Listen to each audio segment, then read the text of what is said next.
And that's what climate change is about. It is literally, not figuratively, a clear and present danger. We are in the beginning of a mass extinction. The ability of CO2 to do the heavy work of creating a climate catastrophe is almost nil at this point. The price of oil has been artificially elevated to the point of insanity. That's not how you power a modern industrial system. The ultimate goal of this renewable energy, plan is to reach the exact same point that we're at now. You know who's tried that? Germany. 7 straight days of no wind for Germany. Their factories are shutting down. They really do act like weather didn't happen prior to 1910. Today is Friday. That's right, Greta. It is Friday, and it is the best day of the week because it is not just because the weekend is almost here, but it's also the day we broadcast at the Heartland Institute what we call the Climate Realism Show. Hello, I'm Jim Lakely. I'm the Vice President of the Heartland Institute. And there is nothing else quite like the Climate Realism Show streaming anywhere. So I hope that you all will watch this, share it, like it, subscribe, and leave your comments underneath the video. All of these easy tasks convince YouTube's algorithm to smile upon this program, and that way the show gets in front of more people. And as a reminder, big tech and the legacy media do not approve of the way that we talk about energy and climate policy on this program. So our YouTube channel has been demonetized. We keep trying to apply for remonetization, and I'm thinking maybe me complaining about it doesn't help. However, you can still support this program, and I really hope you will. You can go to heartland.org/TCRS. That's heartland.org/TCRS, which stands for the Climate Realism Show. And you can help support us and keep this show coming out every single week. We appreciate any support that you may want to give us. We also want to thank today our streaming partners, those being junkscience.com, CFACT, Climate Depot, What's Up With That, and the CO2 Coalition. We have a very, very big show today, so let's get started. With us, as usual, is Anthony Watts. He's Senior Fellow at the Heartland Institute and the publisher of the most influential climate website in the world, What's Up With That. We have H. Sterling Burnett. He's feeling under the weather, but he is still here. He is the director of the Arthur B. Robinson Center on Climate and Environmental Policy at the Heartland Institute. And of course, Linnea Lucan, Research Fellow for Energy and Environment Policy at Heartland and the host of the In the Tank podcast that is shown Thursdays on this channel every single week. And we are very happy to have on the program for the first time a good friend and a frequent presenter at Heartland's climate conferences, that being David Legates. David works for the Cornwall Alliance for the Stewardship of Creation, is a former executive director of the U.S. Global Change Research Program, a former state climatologist for the state of Delaware, and a former Deputy Assistant Secretary for Research and Observation at NOAA under the Trump administration. He has even more credentials than this, but heck, we got a show to do. So we'll just say welcome, David. Nice to be here. Nice to have you here. It's actually we're going to be talking a little bit about NOAA today. As you can see from the title card, we're also going to be talking about the endangerment finding. There's a lot of news to go over in climate and energy. So let's just get rolling right into it. No small talk. Let's go right with our crazy climate news of the week. Hit it, Andy.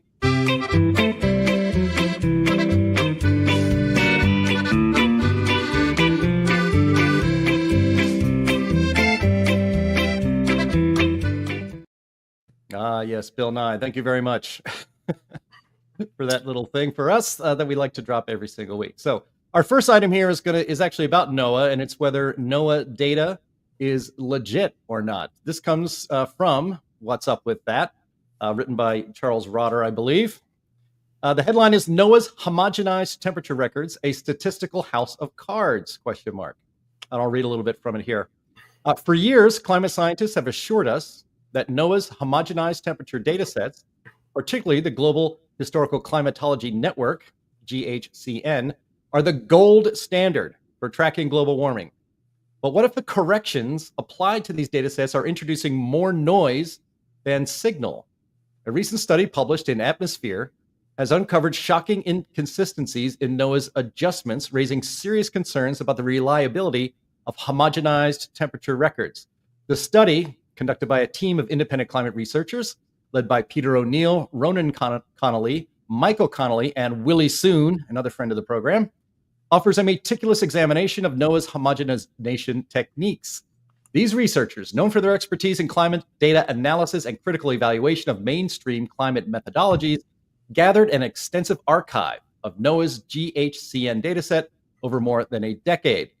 Their research involved tracking over 1,800 daily updates to analyze how NOAA's adjustments to historical temperature records have changed over time. And their findings reveal a deeply concerning pattern of inconsistencies and unexplained changes in the temperature adjustments, prompting renewed scrutiny of how NOAA processes climate data. Now, David, I'd like for you and Anthony both to kind of walk us through this. But before we do, I wanted to show two things up on screen from other friends of this program. One is it's a tweet from Matthew Wylicki, and he says, quote, NOAA is adjusting historical weather data. Adjustments are necessary.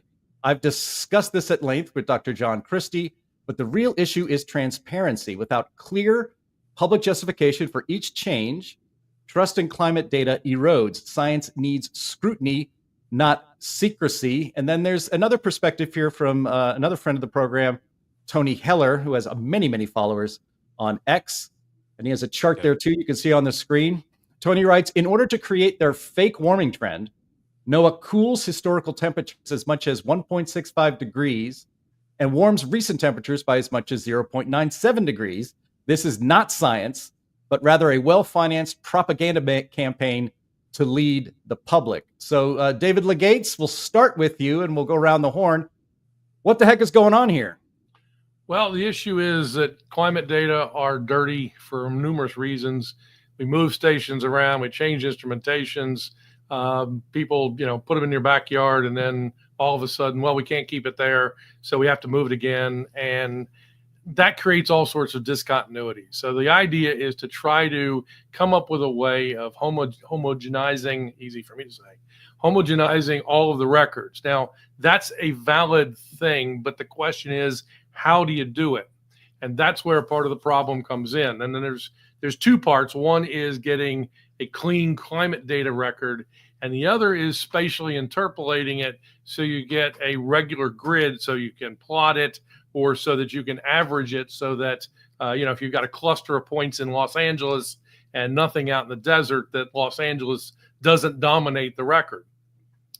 And so when my fear is that what's happening is the interpolation algorithm is driving the wagon. And the reason I say that is I live about 5-6 miles from a station here in Greenwood, Delaware. And you can go online, you can get the data for Greenwood for last month.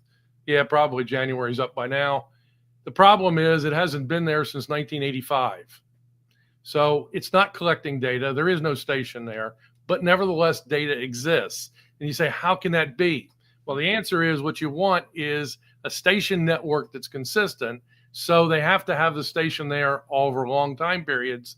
So if it goes away, we just have to estimate the values from surrounding stations.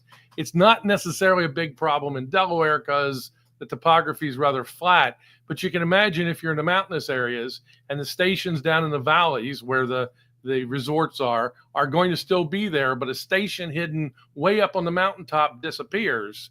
Then what happens is if you try to estimate that value from the surrounding stations that are lower and warmer, all of a sudden a warming trend gets introduced into the data set.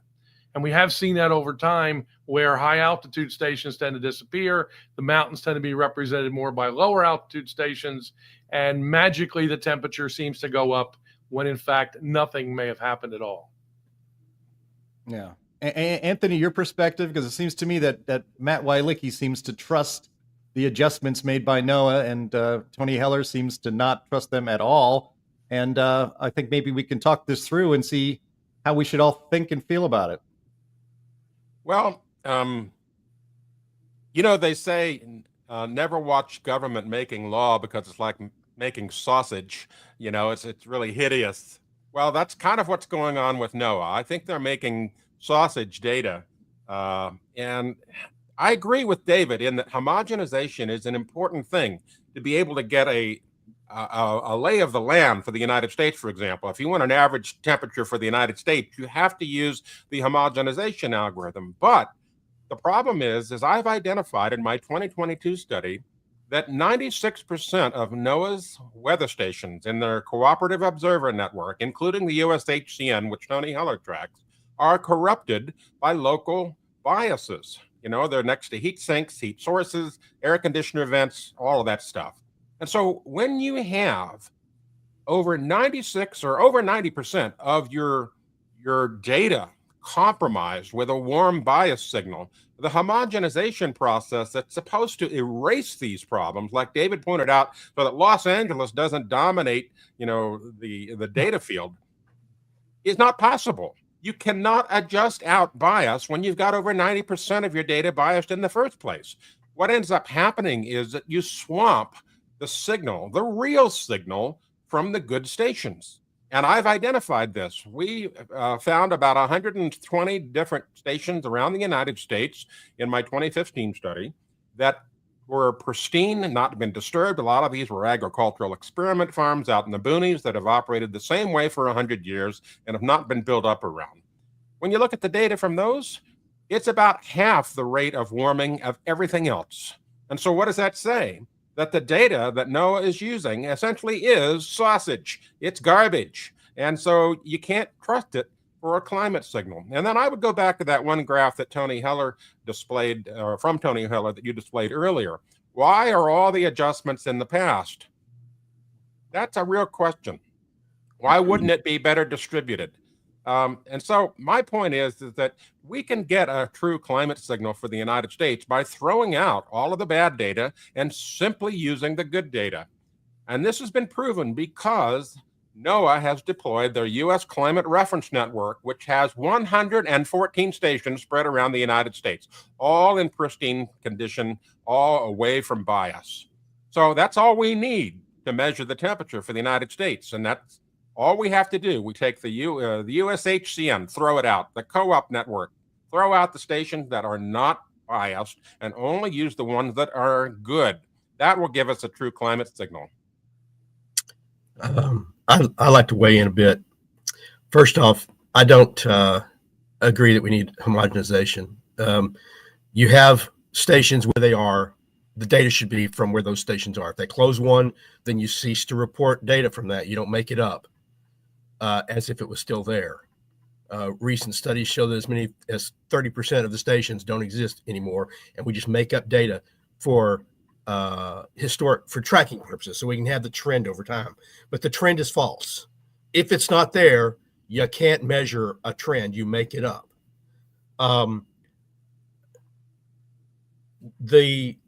Even the bias stations are valuable, but they have limited purposes. They're valuable to tell you what the temperature is at that location at that time. Your local weather station, it may be biased by urban heat island, but if you live in an urban area, then that's what the temperature is. And you want to know what your temperature is, not what it would be but for the heat bias. So when it's 100 degrees here in Rowlett, and the airport's reporting 100 degrees, then that's what it feels like to me. You got to keep reporting that, but you shouldn't do it. You should not use local biased temperatures to assess global average temperatures or even regional temperatures. That's a different thing. And, they're talking right now about NOAA and how they should divide its duties, whether they should reorganize it or scrap it, move things to different departments. I think you keep the Weather Service, and it does what it's supposed to do, which is report the weather, not climate. No long-term crap about what we think might happen in the future based on flawed urban heat island stations. Those are good for reporting weather. Get rid of the long-term climate stuff because you can't know it and you can't predict it. You make it up, and that's all it is. Well, I agree, Sterling, on some. Having a gym moment. Homogenization is necessary to get a national average, but Why do I care about the global? Let me finish, please. It shouldn't be used for the global climate assessment or the regional climate assessment. I'm full agreement with that. But why do I care about a national average? I'm not national. I'm in Dallas or Los Angeles or Colorado. There is no such thing as a national average. That's as made up as a global average. It's just a lot of data points put together, added up, and divided by the number of data points. That's what an average is. It tells me nothing about what weather I'm experiencing and what climate change is over time. David, I would just ask you, what is the, not that this is your position, but I just want to hear an argument. Maybe you can make it for us. What possible justification or excuse could there be to pretending that temperature data is coming from a temperature station that it doesn't actually exist, that it used to exist 15 years ago, but doesn't anymore, but we're still going to put a number that's obviously not data, that's not science, that's making something up. What is the justification for NOAA and other agencies doing that? There is no science justification. There's a statistical argument that says the interpolation algorithms that they have require the stations to always be there. If a station is missing, then you've got a problem with the way the interpolation is done, and it can be done exactly the same way every time if all the stations report all the time. So to get around that, you just make up the data where it's not there. Now, the question is, how do they do this kind of stuff? And I was there for 5 months at the end of the last Trump administration. And one of the things I asked, since my position was Deputy Assistant Secretary of Commerce for Environmental Observation and Prediction. Based upon that title, I said, I want to look at the algorithms. I want to see exactly how the sausage is made. I want to see what you do for the corrections. I want to see what you do with the interpolation. I want to see how it's done. And you might have thought I would ask for bank account records and all sorts of stuff because everybody was upset. And in fact, what happened was I got charged, and I won't go into detail, but essentially there was an email that started from Sean McLean, who said, he's a troublemaker. If he's trying to do anything, you let me know and I'll put a stop to it. It's like, you don't have any power around here. I don't know what you're going to do. But nevertheless, I've been trying to get from a FOIA the information on exactly what happened on the back channels, because I'm entitled to all emails that went around with my name on it. And every 6 months, I get a note from NOAA saying, we haven't had time to produce that information.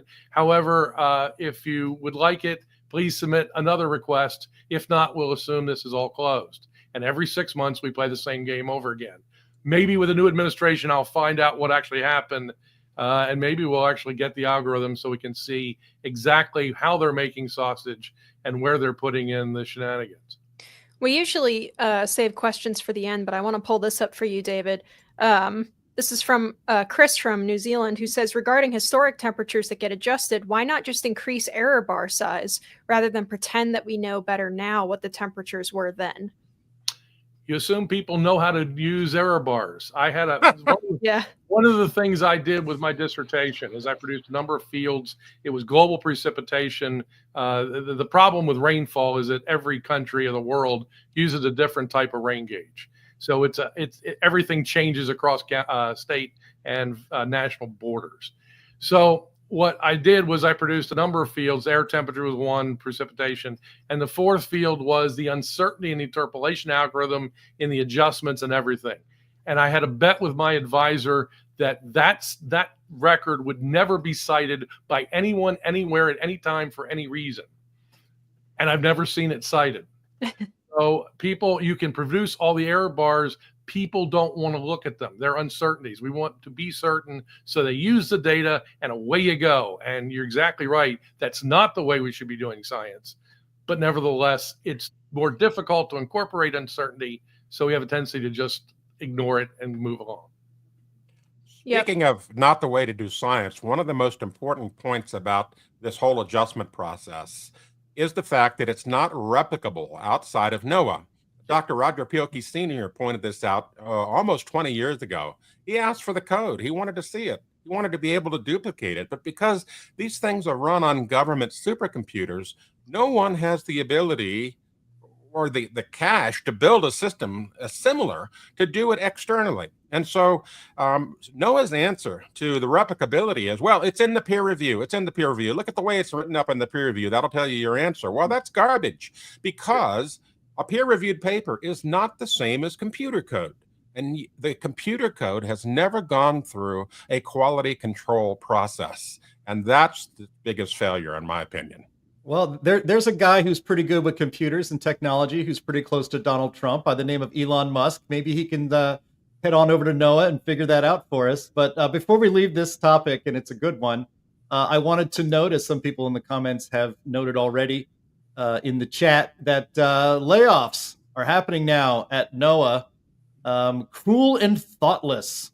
This is from The Guardian, so of course they think it's cruel and thoughtless. Apparently the Trump administration, this happened yesterday, I believe, fired hundreds of workers at NOAA, the U.S.'s preeminent climate research agency. The Guardian has learned. On Thursday afternoon, the Commerce Department sent emails to employees saying their jobs would be cut off at the end of the day.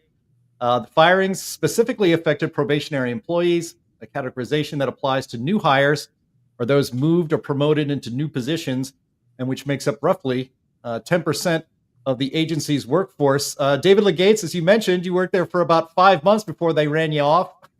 And it's only been not even 2 months of the Trump administration, and 10% of them are getting run off. What do you make of that? Is this a tragedy? Is this terrible? Well, yeah, I mean, I just saw this last night. There's what is it? The Union of Concerned Scientists, if you want to trust them, say it's about 1,830, but it does say that they are primarily probationary workers. So these are people that have just gotten into the game. These are people that have just started with NOAA. You know, what I saw on television was that there's very much a concern that what's going to happen is we're not going to be able to see hurricanes. We're not going to be able to forecast tornadoes. You know, your next big snowstorm will hit you and you won't have known it because NOAA will have no way of seeing these things, and don't expect AccuWeather or anybody else to calculate it because all of the data and all the model runs come from NOAA, and they're losing all their funding, and it's the extreme, you know, that's not happening. We will still have the same ability to see things, to run the satellites, to run the model outputs, to be able to forecast these things. It's just some of the new people are being cut off, and many of them are probably DEI hires. So that's probably why they're leaving. Yeah. All right. Good to have that. Good to have that perspective. Sterling, you're muted, as we asked you to mute since you might be coughing a lot since you're not feeling good. I will point out neither illness nor climate change nor anything else will keep me from my appointed rounds on this show. So there you go. The people that they're letting go, these probationaries, it is highly doubtful that they're in charge of tracking tornadoes and hurricanes. Right. They are not in positions of major responsibility yet. You work your way up to that. So that's bunk. NOAA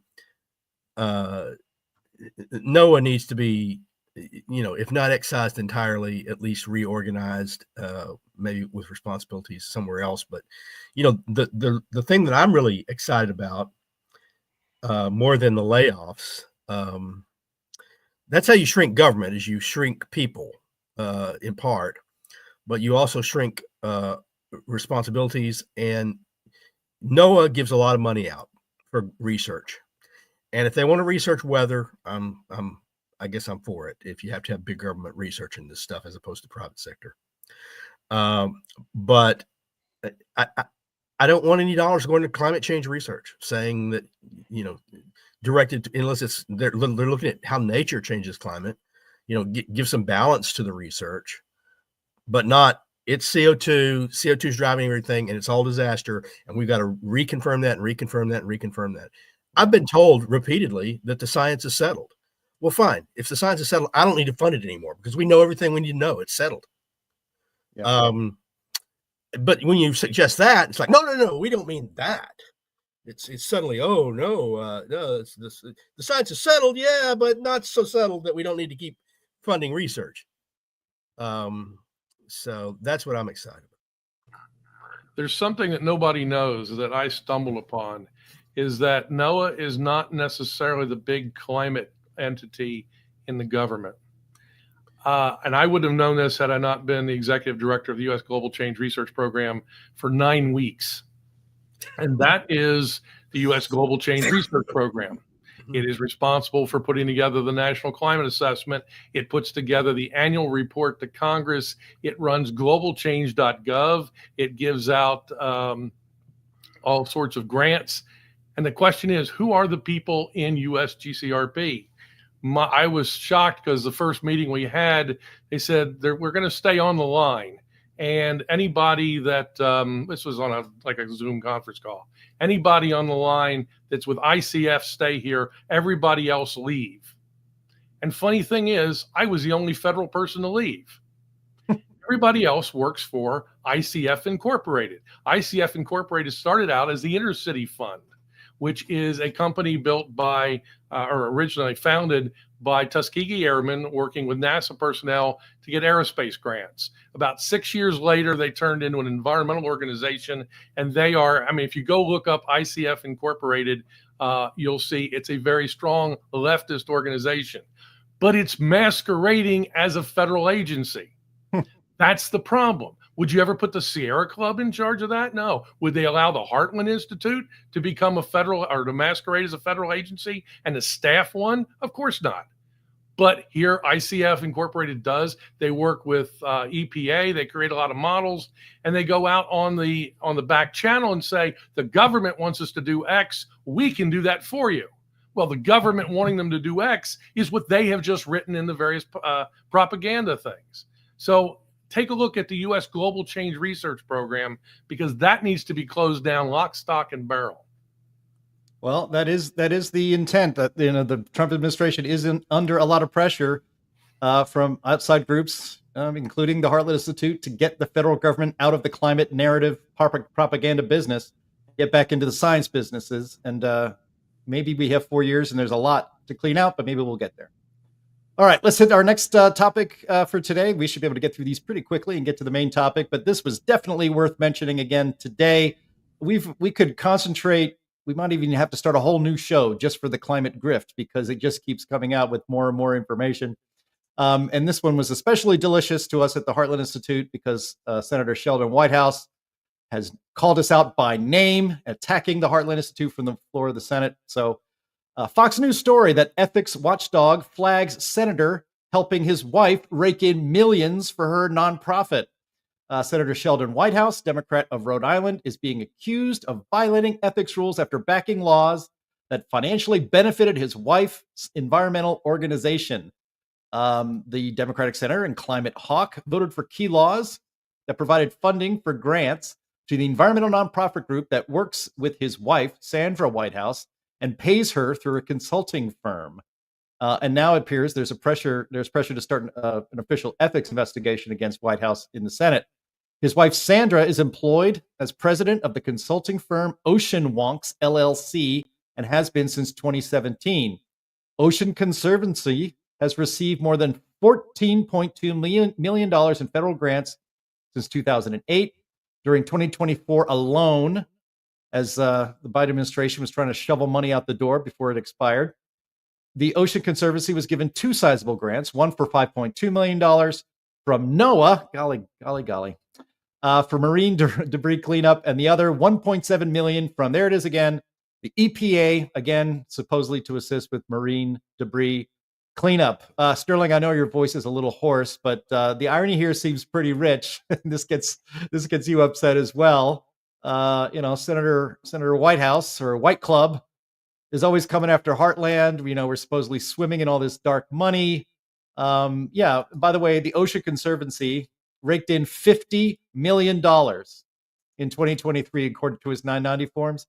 And his wife, Sandra Whitehouse, is paid a $280,000 a year annual salary as policy counsel by her LLC, which is basically just a place to shuffle money from us to the left, the environmental left. What a freaking racket that is. You're muted, Sterling. You're muted. Here we go. I keep pulling a Jim. You keep pulling a Jim. It's nice work if you can get it. It reminds me of old Tammany Hall, right? Private people reward their friends with private money. Why shouldn't public people reward their friends and wives, evidently, with public money? That was the Tammany thought. It seems that if you want gold bars, you either work for the Biden administration and then toss them off the Titanic, or team up with Bob Menendez. If you want good stock tips, what you do is you track Nancy Pelosi's portfolio and buys and sells. And if you want money for a nonprofit, you work with Sheldon Whitehouse to have him shovel you money, because all these insiders are just handing their allies, their friends, their loved ones copious dollars while standing virtuously on the floor and complaining about climate skeptics being bought and paid for. About, I think Whitehouse is one of the ones that said we should be locked up. We got to suppress free speech. He swears, he takes an oath on the Bible to uphold and defend the Constitution of the United States, the First Amendment of which guarantees free speech. And then he says, but not so much when it comes to climate change. We can't have that. That's outside the realm of polite society. He's a grifter. His allies like Markey are grifters. I suspect if they research him, they may find some shenanigans going on. In the end, you got to cut off all these dollars. The government should not be funding nonprofits. Yeah, I've read the Constitution. There's nothing in there about the government funding any single nonprofit for any reason. It's not there. If nonprofits want to go out and raise money on their own, their donors get the tax credits, but they should not be able to apply to government for money.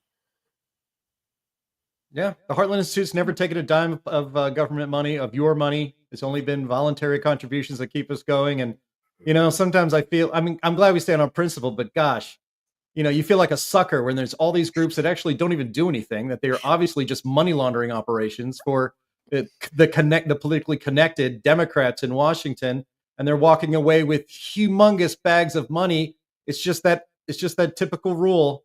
The left will accuse you falsely of exactly what they are doing, and this is a great example of that once again. So, yeah. All right, before I go on a rant.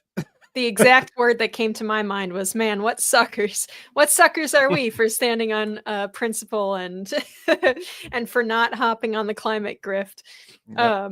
It's astonishing. Well, no, it's not actually, because I know all these people.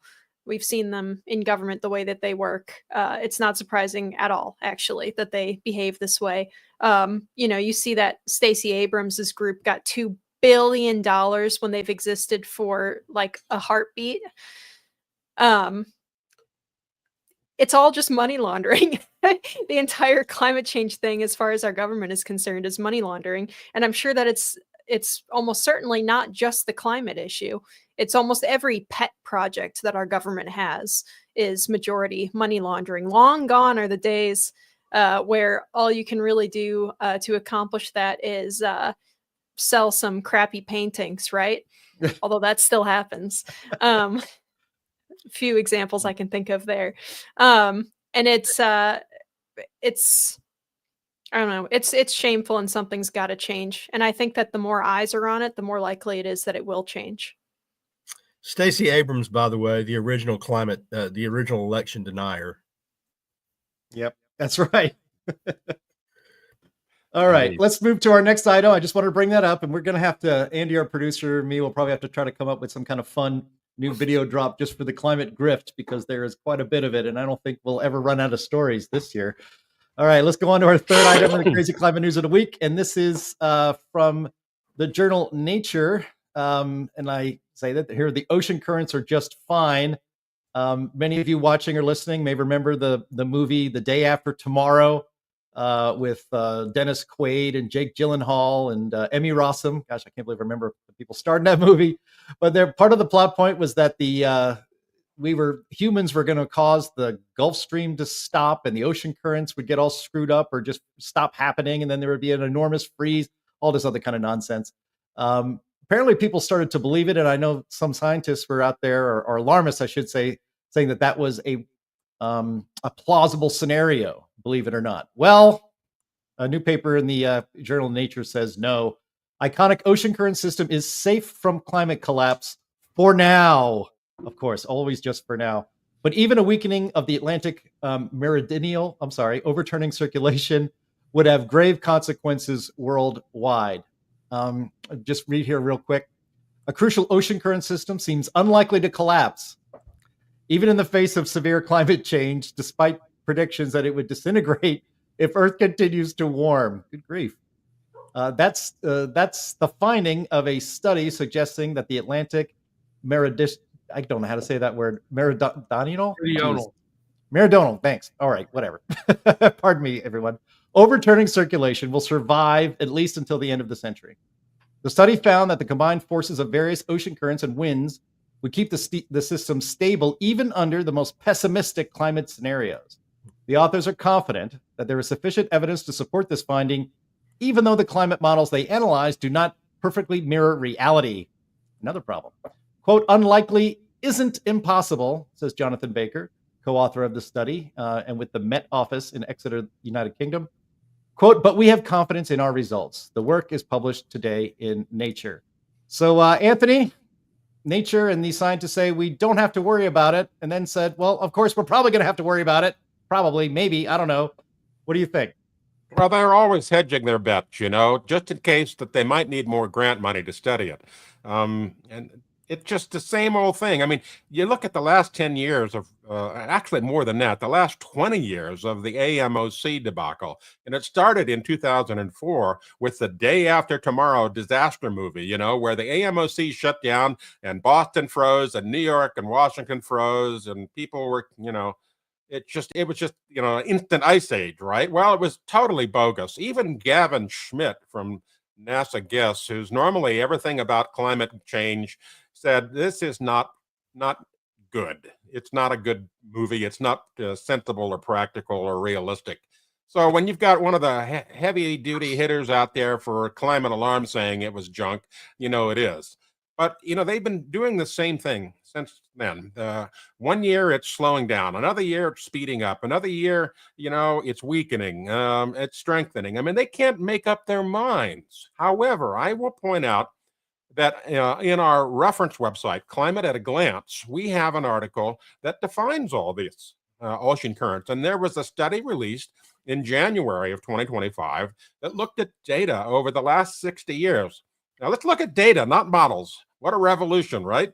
The data over the last 60 years of the AMOC shows absolutely zero sign of it changing. It's static. So where's the alarm? Well, the alarm is all in the models, and most of the models have been saying it's going to collapse. Well, these guys that just published the new study in February 2024 or 2025 said, hey, wait, these models are not accurate because they're missing this, this, and this. And they went through and found those missing pieces. And then when you put the missing pieces into those models, all of a sudden, the alarm evaporates. And so that's what's happened here. And so where's the mainstream media on this? I ran an article today in Climate Realism that talked about, why isn't the mainstream media reporting this good news? We're saved. We're not going to die from AMOC collapsing. Well, that doesn't fit the narrative, so they're not talking about it.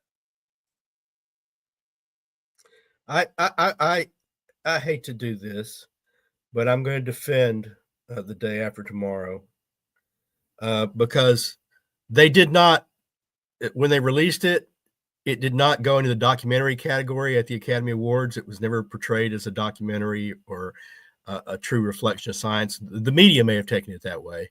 Some science grifters may have taken it that way, but it was a science fiction adventure film. Now, I didn't think it was a particularly great one, but they never pretended that that was real life and that the ice sheets could come out from Greenland and the ice cap in 24 hours.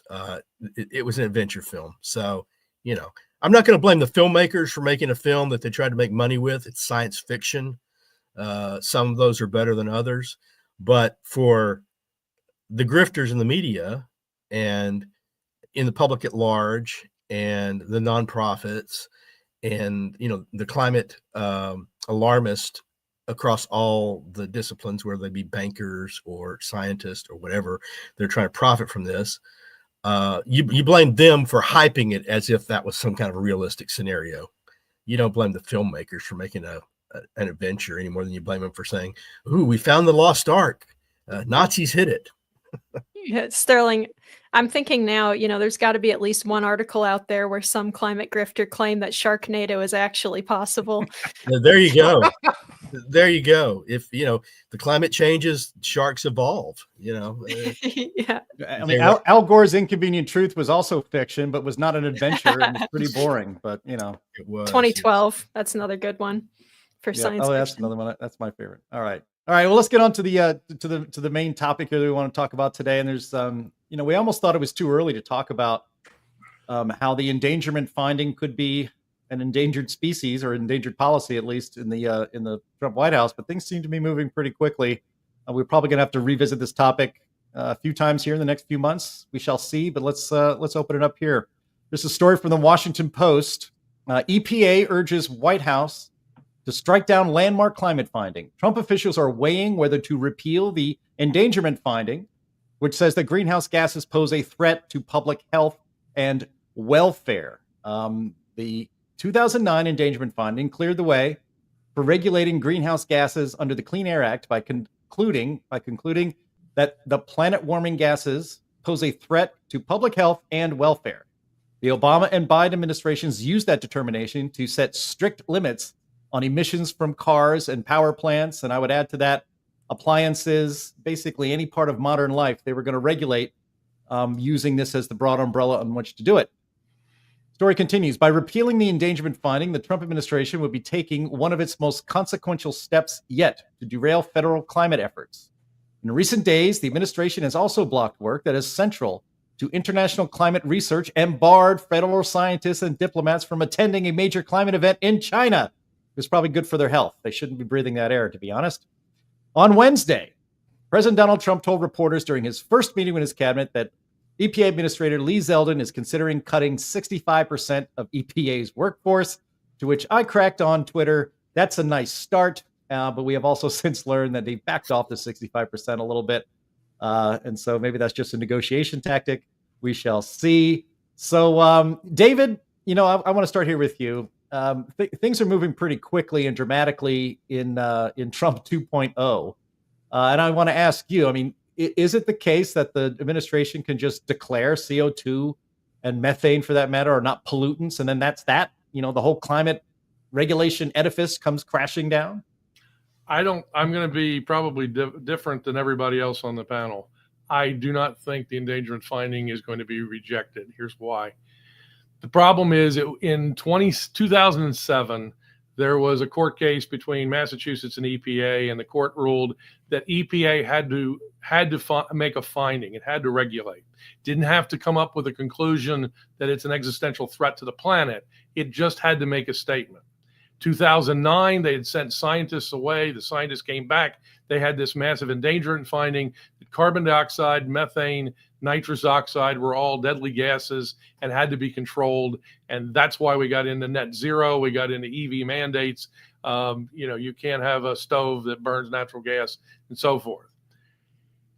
My thought is, if EPA comes out and says nothing happened anymore, nothing's there, forget it. It won't go away. And I don't play a lawyer. I'm not a lawyer. So if there's any of you on the group that's a lawyer, you can tell me differently. But I think that they'll come back to the 2007 ruling and say, we have to have a ruling. What we have is the endangerment finding, and that still stands. What you really need to do is get a group together to set and to put together another endangerment finding. And this is, and I probably shouldn't call it an endangerment finding, but I will because it's the replacement. In this case, it's been 16 years since the last one appeared. We've had 16 more years of data. We've had 16 more years of model development. We've had 16 more years of scientific understanding. Things change. Okay, we've had 3 national climate assessments. They come out every 5 years. IPCC comes out with a new one every 5 years. This thing is outdated. So let's get the best minds together. Let's decide what we now know about carbon dioxide, methane, nitrous oxide, greenhouse gases, and then come up with a new document that supplants it. Rather than just trying to throw this one away and run without anything, a new one coming in that addresses all of the issues, from 16 years hence is going to be the perfect solution to removing something that already exists. If you just try to make it poof, go away, it won't. But if we can come up with something new and saying, this is new science, this is what we now know, as opposed to what we knew 16 years ago, I think that has a chance of succeeding. Yeah, and I hope it would. Actually, I want Anthony to weigh in here, but maybe we can revisit this. But David Legates, you are one of the main authors of the Climate Change Reconsidered series of volumes that were meant to be that quote. There you go.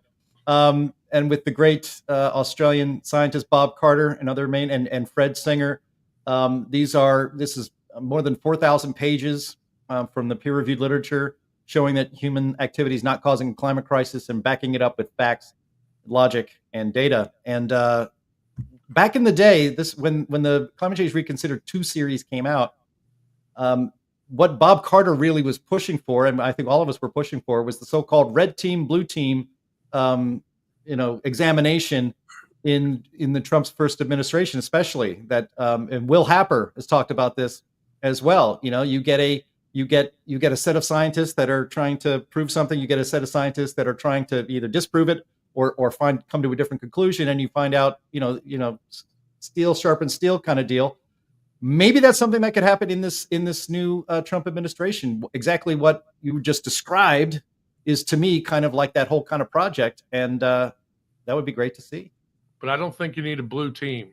I think what we do need is to take these Climate Change Reconsidered, take the science that exists since then, put that together in the same format that we had with the endangerment finding. And therefore, I'm pretty certain that what we're going to conclude from what we know now is that carbon dioxide is not an evil gas. Rather, it's a gas that's beneficial to life on Earth. It'll increase temperatures slightly, and warmer temperatures are certainly better than colder temperatures. More carbon dioxide is better than less. It's a good thing. Let's not stop it to try to save the planet from something that'll actually be detrimental. So we can rename it the benefit finding instead of the endangerment finding. Yeah. Something else. But I don't think we need a blue team, red team. I think we just need an honest assessment of what we know from now the science, and that will run on its own. Sterling, you wanted to jump in here? Yeah. So David's right. They can't say carbon dioxide is not a pollutant. They can't, because the court said, the Supreme Court basically ruled anything emitted into the air is a pollutant. That's how they read the Clean Air Act. Anything that humans emit is a pollutant. Then they directed the EPA to determine whether that pollutant, CO2 and other greenhouse gases, endanger human health or the environment. And if they do, they said EPA has the authority to regulate it.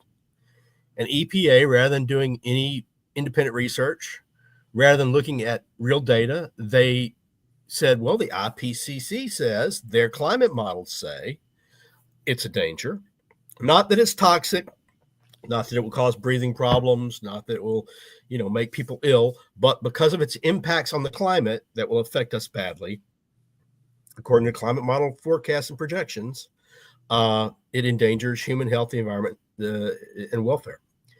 And so it's not a matter of Trump rescinding.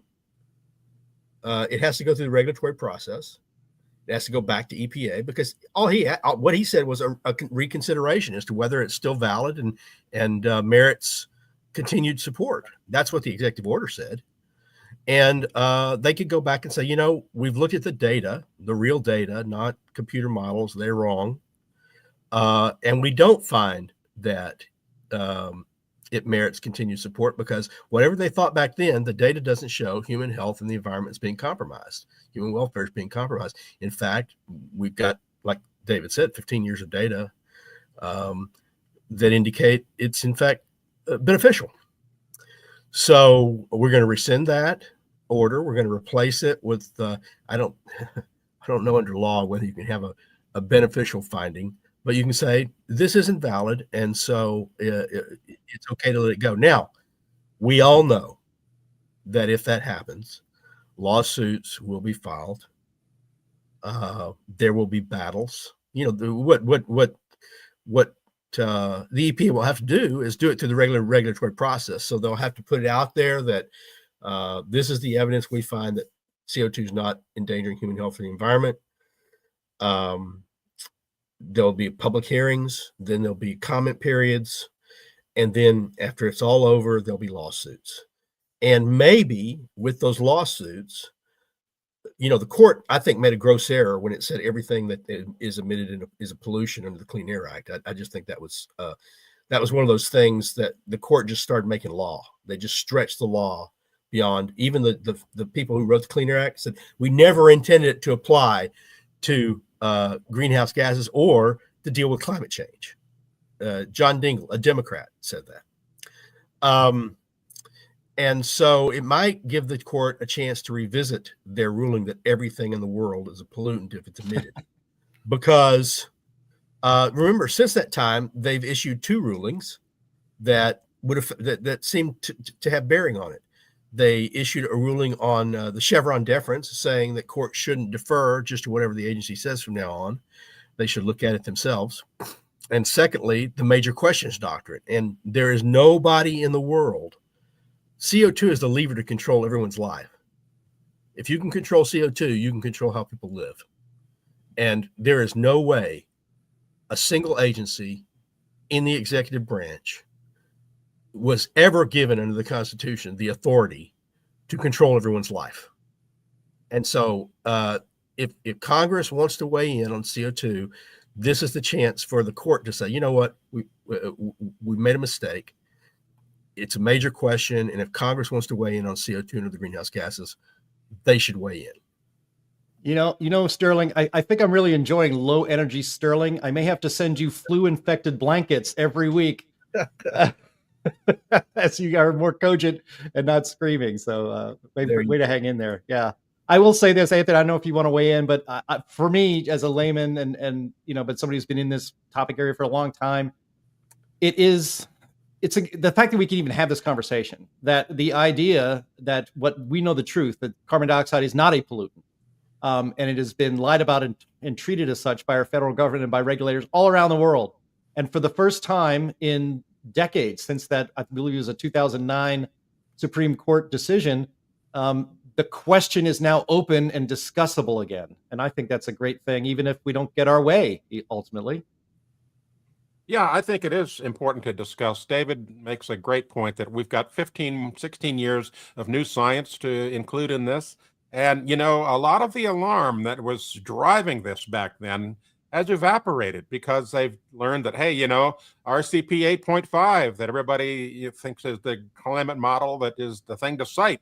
Is it going to happen? It's not possible. There's been other things going on in the science that says, hey, doomsday is not quite around the corner, like the ocean current study. So it's important to get this new science in there and discuss this, if not outright just get rid of it. I would say this, that, the way that they treated carbon dioxide in this as, a pollutant, they could say the same thing about water vapor. Water vapor is a tremendously powerful greenhouse gas. Yeah. If we didn't have water vapor in the atmosphere, we would be a dry desert like Mars in a lot of ways. And so we end up demonizing CO2, but it's got a minor role compared to water vapor. So if they're really worried about, climate change, global warming, global boiling, or whatever they want to call it these days, they should probably include water vapor in the endangerment finding as well. And I will point out that humans exhale water vapor just like they do carbon dioxide. So, that whole let's stop breathing thing would probably apply there too. 100%. Well, we're going to get to Q&A. That's a wonderful way to wrap up, I think, that topic. Again, we'll keep our eye on this. If there are other news developments that we think our audience should know about, we will definitely cover it on a future Friday edition of the Climate Realism Show. But let's get to audience Q&A. And if we have several questions and comments already queued up. If you have always had a technical question on the science and that we could not answer, I mean, David Legates is a great guy for that, for sure. And so maybe if you have something that's technical, now's the good time to pull it out. So Linnea, why don't you get us started with this? All right, sure thing. Okay, I'm looking at a couple of extra questions that just popped up in the last couple of seconds, but let me get to the ones that were earlier in the show. This one's from Chris, who is a viewer from New Zealand, who says, how do historic NOAA temperatures match with temperatures in news articles from the same time? Has that research ever been done? As in, do they go back? David, I'm going to point this to you first, but do you know if they go back and they verify like the homogenized temperatures or our assumed temperatures to weather reports from the time period that those temperatures come from? NOAA doesn't, but Tony Heller does. His website over and over again has like newspaper articles from 1930 saying how hot it is, how the fact that you can sail all the way to the North Pole without finding ice. And these are things that we're told never happened, but clearly they did. They reported in the newspaper, and he's very good at that. So historically, when you look back, you find that things are different than they are being retold now. Absolutely. Okay. We've got a lot of good questions. Okay. Claire Goldsberry, who I'm not sure I've seen in our chat before, so welcome, Claire, says, I saw a news item this morning that NOAA is laying off a lot of scientists. Maybe the money is drying up. I'm just pitching this out generally. Do we think that it's because they're aware that funding is getting cut off? Well, it's just that Doge and Trump have gone in there and said, get rid of all the probationary guys. They offered buyouts to anyone who wanted to retire, and the courts upheld those finally. And there might be money drying up, but the money hadn't dried up yet. This is just a matter of them saying, yeah, we got the money, but we don't need those employees. Yeah, and related, LT Oracle of Truth over on Rumble says, did they get the climate change fools out? Unfortunately, LT, there's not a chance of that. Unfortunately, there are still more than one person in the building, so no. All right. Okay, this is a good question. I'm going to pitch this to Anthony. What parameters are used to consider whether or not something is a heat island? Well, it's just pretty easy to determine. I mean, if you measure temperatures using a transect, and there's actually been projects for this. So if you take a vehicle and drive it north to south, east to west through a city center, and you see a temperature rise like that, then that pretty much identifies it as an urban heat island. And literally, there are very few cities around the United States that don't have an urban heat island. It's almost a guarantee based on the fact that concrete, asphalt, buildings, brickwork, the whole deal, absorbs solar radiation during the day, releases it at night, and causes the overnight temperature to go up. Even places like Barrow, Alaska, way up above the Arctic Circle, have an urban heat island because they have waste heat that's being generated or being used to stay warm and keep from dying in the wintertime. They have an urban heat island in the wintertime that rivals some, continental 48 cities. So it's pretty much everywhere. Anthony, I have a follow-up question on that. I mean, as David alluded to, it was hotter in the 1930s. We've mentioned that on the show quite a lot. Yet the urban sprawl was not nearly as much today as it was in 1930. If you were going to adjust temperatures, wouldn't you adjust ours down to reflect what it was, how the topography or sprawl was from the 1930s? Instead, they do the opposite. Seems weird to me.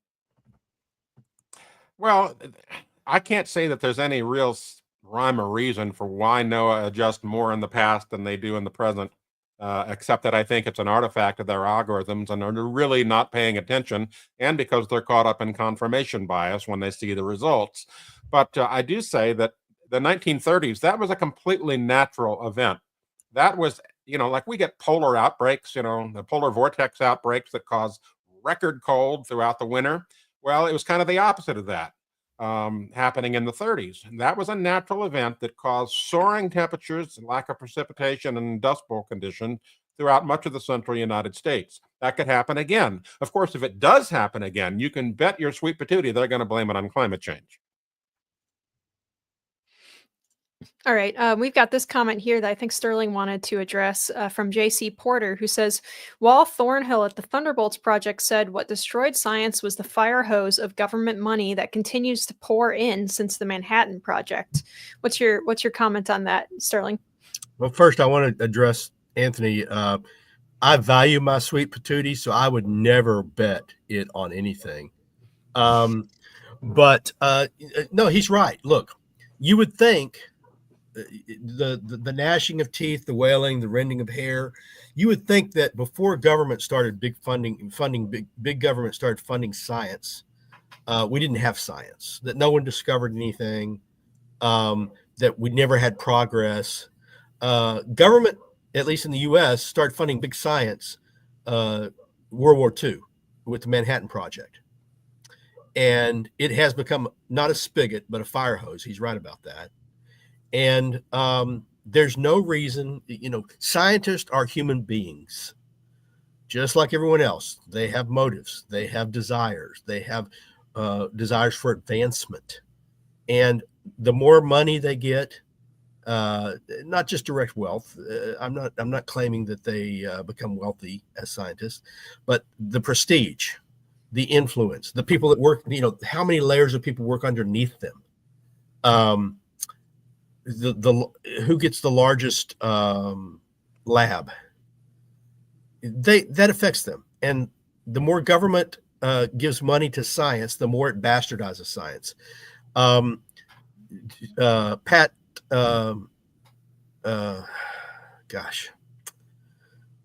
our friend who passed away a couple of years, Pat Michaels, warned about this. David Schneier has written about this. But you know who warned about it way back just after it started? Everybody remembers Eisenhower's farewell address when he warned about the military-industrial complex. That was the first part of his speech. The second part of his speech was the science, the science and government industrial complex, warning that science would come to dictate to government. Follow the science. You've heard that before. It's not democracy. No, you follow the science. This guy is the expert. You do what he says. So he said it will change government, and government will change science. And you have to be aware of that. And Eisenhower was prescient in that regard. Okay, I have a couple of questions here that I'm going to direct to David that have to do with the greenhouse effect. I'm going to kind of group them together. And that is from Wheelman, who says, please discuss the difference between greenhouse effect and runaway greenhouse effect. And then Christine Laurel says, I have never understood the basis for the claim that a greenhouse effect is harmful. Where's the threat? Okay, so the greenhouse effect is essentially the idea that you have molecules that are able to absorb energy in the long wave, or what we call heat portion of the spectrum. Somebody earlier had asked, I think, the question, why aren't nitrogen and oxygen greenhouse gases? And simply put, they don't dance. What you want is a separation between the center of mass and the center of charge, and two molecules or a single atom that produces a molecule is not going to be able to do it. But when you've got more complicated molecules like oxygen, or excuse me, like water vapor, like carbon dioxide, methane, that have have more than two, then essentially they can create vibrations that will absorb in the heat portion of the spectrum. I'm not sure what a runaway greenhouse effect is. It's when you get lots and lots and lots of carbon dioxide, maybe as we have on Venus, then the idea is that the temperature would go through the roof. And so that's probably what they mean by a runaway greenhouse effect. But the greenhouse effect is real. It's why the Earth is about 30 degrees Celsius warmer than it would be if we didn't have an atmosphere. The basis for the claim that it's harmful, well, we had to have something. And my view is that back in the late 80s, there was trying to be a way in which we could invoke global socialism. And you can do that in a country by saying, the poor people got poor because the rich people stole it from them. But instead, what we can't do that with countries. And so you had to have a way of saying the rich countries of the world have gotten rich because they've taken things from the poor countries, and they're creating an environment that's going to hurt the poor countries. And all of a sudden, climate change was there. Carbon dioxide, methane, so forth are warming the air. That's going to create warmer temperatures. That's going to create all sorts of more hurricanes, tornadoes, everything bad. And so that's why they need to pay for what they've done to our environment. Thank you. Awesome. I knew you'd have a good answer for that one. All right. So we've got this kind of tongue-in-cheek question a little bit from Bo Gus to shift gears here a little bit, who says the big question is, does Ocean Cons clean beaches, or do they lobby government to clean beaches?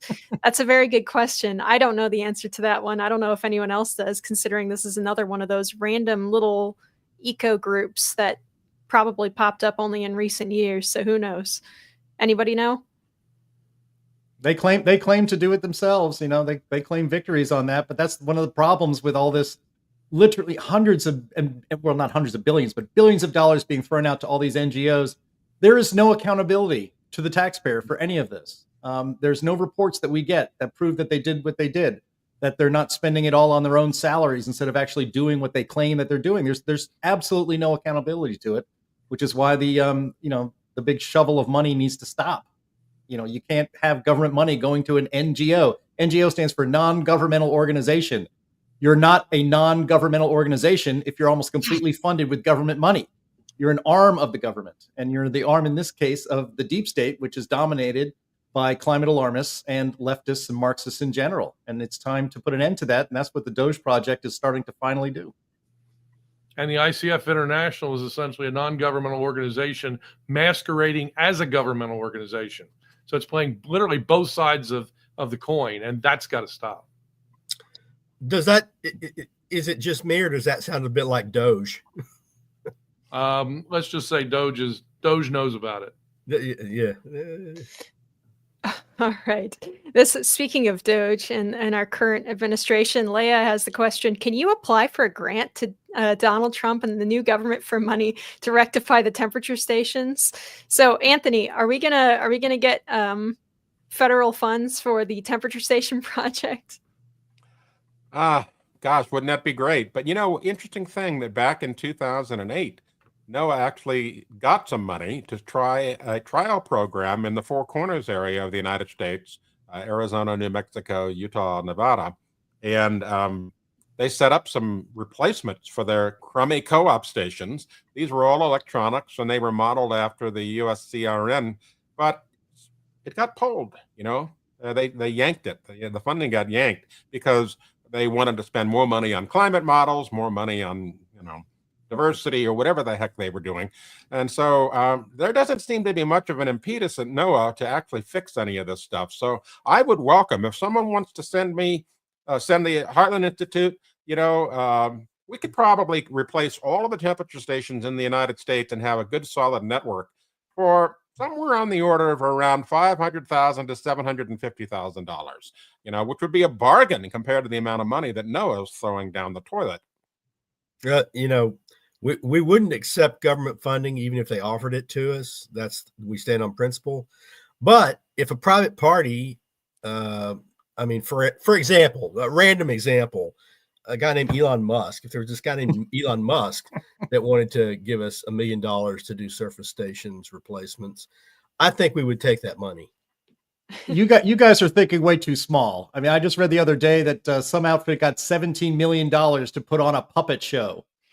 This program, I think, is a lot more valuable than a puppet show. Well, maybe a little bit more valuable than a puppet show. And I'd be willing to take only $10 million for it to produce it for a year. So maybe we will apply for a grant. Who knows? Amazing. All right. Okay, this is a good question from Robert Reed. Why is there so much money invested in climate activism instead of cleaning up contamination, such as train derailments? And I have I'd like to answer this a little bit to start. It's because cleaning up contaminated sites has an end. And therefore, you only need enough money to finish the project, and then it's over. With climate activism, it never ends. They will always move the goalposts. That's my theory anyway. What does the panel think? Climate is not solvable no matter how much money you throw at it, but we need more. And it causes everything. If it's too hot, it's climate change. If it's too cold, it's climate change. You know, Sterling, tell me, if you have a record high fever, would that be considered a significant climate change event? If I got a few $1 million to study it, yes. There you go. I would say I agree with Linnea's take on that, and I want to point out something. So everyone thinks that Trump is anti-environment, that he's been terrible, but under Trump, 4 short years, he got more sites off the Superfund site because he started putting money into real cleanup, into real environmental issues like cleanup of toxic waste sites. And even the people who may not have liked Trump going in, the people who care about those sites, they lauded the Trump administration's 4 years. And of course, that fell off right away after Biden came into office. Why? That's not what he focused on. He did an all-government approach to climate change, and other environmental issues took the back seat, unless you could tie them to climate change. Absolutely. Thank you. Okay. Actually, I want to read this nice comment. It's not a question, but I want to read this nice comment from Alan Griffiths, who's been a longtime viewer of the show. He says, I watch your show, and I'm sure all of your followers do too, precisely because you are principled and tell the truth about climate. If I wanted propaganda, I'd watch the BBC. Thank you very much, Alan. That really means a lot to us. We joke around about, how we got in on the wrong game. If we wanted to make money, we would have gone on the climate grift. But we wouldn't have it any other way. So thank you guys for your viewership. We really appreciate it. Okay, let's see. Oh no. Bubba's Only Sky says the Archbishop of Ranterbury, Sterling, and the Pope are both ill at the same time. Get well soon. Yes, absolutely. All right. I also want to address this question from Ray W., who says, where does all the methane come from on Titan? And this is something that comes up all the time, so I want to address it. Yes, there are geologic processes that can produce methane. CH4 is a very simple molecule compared to oil and the natural gases that we are off, the natural gas blends, really, that we use. It is all over the place in space, everywhere, absolutely flush with methane. So it's not unusual. It can be produced geologically or through chemical and high temperature processes outside of biological processes, but it is also produced by biological processes. So it drives me a little bit nuts when people look at methane on Titan, and then they come to the conclusion that hydrocarbons on Earth must also be abiogenic. That's not a good logic. So I wanted to have my little rant attached to this question. But Ray, yeah, it's a complicated geological process. I don't think that we fully understand what goes on Titan. There's a lot of different theories about why the big methane releases have occurred and how long that methane will stay on the planet's surface. Could be, hundreds of millions of years, could be longer. It gets wiped out by solar radiation that Titan doesn't have very much protection against, over time. So it's complicated.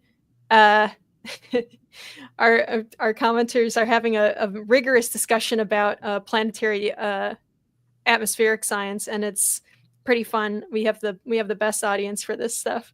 And it's all very complicated. As I saw other people mentioning about Venus, the air pressure on Venus is different than Earth. It's closer to the sun than Earth. So yeah, the atmospheric compositions are going to be different all over the place. All right, let's see. Oh, this is an easy, quick question. David, are you on X? No. Easy peasy. Not all right. Not on anything. But I'm on Cornwall Alliance for the Stewardship of Creation. So that would be cornwallalliance.org. Alrighty. Let me pull up another question. Cheap plug while I had the chance. No, we'll get you. We'd love to get the cheap plugs. Okay. That's from Ray too. Ray, I'm going to get to another one of your questions if I get to one of these first. How about Kite Man Music, who asks, how can CO2 be an essential plant food and yet be classed as a poison or pollutant? That's a great question. Yeah, I was gonna say it's a perfect question. It's plant food. It's not a poison. It's not a pollutant, but they want it to be because they want to regulate it. I mean, I once testified in Congress with Michael Mann, and I can't remember who it was, Senator Vitter, I think it was, asked him the question, why aren't we regulating why aren't we working with water vapor, because it's the most important greenhouse gas? And I thought he was going to explain, well, it's highly variable and so forth. And he essentially said, well, we can't regulate it. So the whole goal is to regulate these things, and you just tipped your hand, bud. Yeah, it goes back to what Ronald Reagan said so long ago, if it moves, tax it, that kind of thing. Yeah. All right. Here's a question from Over Under Above, who I don't think I've seen in our chat before, so welcome, who says, why is it that the University of East Anglia ClimateGate scandal was largely brushed under the carpet? Well, as being the person who broke that story, I can say that they whitewashed every investigation because of the huge amounts of money involved. It's just like Watergate. That's why it was called ClimateGate. Follow the money. That's what it was all about. If, in fact, they'd come clean on all these things, money would have disappeared. And it's just as simple as that. The universities did not want to lose their grant funding. The researchers did not want to lose their grant funding or their prestige. And so they came up with ways to whitewash it. And they did just that. And the media had no incentive to expose these grifters because they're in on it, right? They sell papers, they sell ad space, and disaster sells. And if it all goes away because it's exposed as a fraud, they've got to go out and raise money on other things and promote other disaster stories. All right. Here's a question from Chris regarding the endangerment finding, who says, did Lee, and that's Lee Zeldin, give any hint of this during his confirmation? This being, I think, removing the endangerment finding. Wasn't he being disappointingly wishy-washy? Technical term. It actually wasn't Zeldin that was being wishy-washy. He was pretty good actually during his hearing. Yeah, no, I disagree. Zeldin was being precise, legally precise. Whitehouse and I think Markey were pushing him. Aren't you required? And he says, no, we have the discretion to, based upon the court's ruling. They've determined it was a pollutant. We have to determine whether, but we're not mandated to determine it's a danger to human health or the environment. And he was very clear on that. Look, Zeldin, if you think he was wishy-washy, first, I think he was the best out of all the people that testified. I think he was smart. He wanted to be EPA administrator. And if you go in and say, sorry, it's just BS, he doesn't become the EPA administrator. All right. I'm going to end us on one final question on Anthony's favorite topic of all time, which is Michael Mann. So sorry to everyone that we didn't get to your questions. I tried to mark down as many as I could. Some of them were repeats. All of them were good. So thank you guys so much. But here's our final question from Graphite over on Rumble. I want to give a little bit of love to our viewers over there, who says, I remember ClimateGate. Wasn't Michael Mann shown to have been using proxies in reverse because they fitted the narrative better? Yes, in fact, Steve McIntyre exposed this. One of the proxy data sets were completely flipped upside down because it worked better. And Michael Mann says, oh, well, it doesn't matter. That's irrelevant, And he gave all kinds of machinations and deflections on why Steve McIntyre was wrong and he was right. Because like I've always said, Michael Mann's ego is so large, he can't fit through most doors. Anyway, the bottom line is that was all part of the whitewashing. Oh, no, that doesn't matter. That doesn't matter. That doesn't matter. Climate is still a disaster in the making, and we have to pay attention to it. And that was the whole theme. All right. That's it. Handing it back to Jim here, who is muted. Come on, Jim. After doing this, I've done it 3 times in one show after not doing it for 3 months. Oh, my goodness. That's a new record. Gracious. All right. Well, I want to thank everybody, as I was saying to nobody, I want to thank everybody that was in the chat watching today. It's always so lively. We appreciate your comments and your questions, your support, your words of encouragement. And we would also appreciate you helping spread the word about this show that we do live every Friday at 1 p.m. Eastern time. Bring some friends next time. Let's keep growing this audience so we can get this climate realism into the brains of more people. I want to thank our very special guest, our good friend, David Legates. You can find out more about him and what he's up to. Go to cornwallalliance.org. That's cornwallalliance.org. You want to check that out. Also, always go to climaterealism.com. Go to climateataglance.com. Always visit What's Up With That every single day. And you should also check out junkscience.com. That's another one of our streaming partners. And of course, heartland.org is our global digital headquarters. We head over there as often as possible. And you can also subscribe to our wonderful Climate Change Weekly newsletter written by a usually healthy Sterling Burnett almost every single week. Thank you, Anthony. Thank you, Sterling. Thank you, Linnea. And thank you again, David. Thanks again to our audience, and we will talk to you next week. Bye-bye. How dare you!